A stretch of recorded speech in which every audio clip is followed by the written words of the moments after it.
Наступает Новый год, время чудес и волшебства, праздник которого любят и ждут взрослые и дети. Готовятся к нему, подводят итоги, загадывают желания, ставят цели, ждут встречи с друзьями, застолий, веселья. Всех вот это следующий год, чтобы счастье, радость, мир, здоровье, чтобы война, чтобы никогда не было.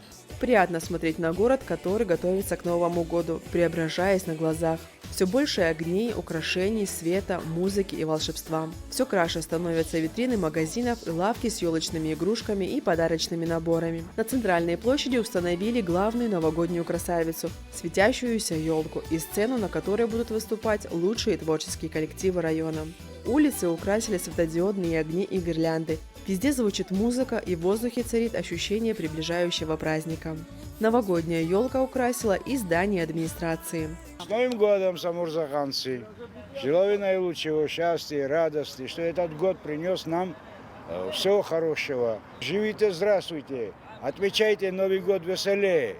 Жителей и гостей города в новогоднюю ночь ждет праздничная программа с участием лучших звезд абхазской эстрады, вокально-инструментальных и хореографических коллективов. Каждый найдет себе занятие, чтобы не скучать, радостно и весело провести старый и встретить Новый год. Праздничная программа завершится ярким салютом. Желаю всем счастья, любви, здоровья, чтобы этот год принес нам самый главный мир. С Новым годом, с новым счастьем, всех мечты, которые имеют.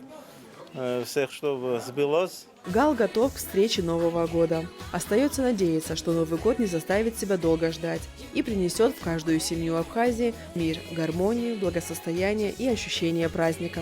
Пусть 2023 год будет полон счастливых моментов и радостных событий. Репортаж подготовлен корреспондентами Гал ТВ для Абхазского государственного телеканала.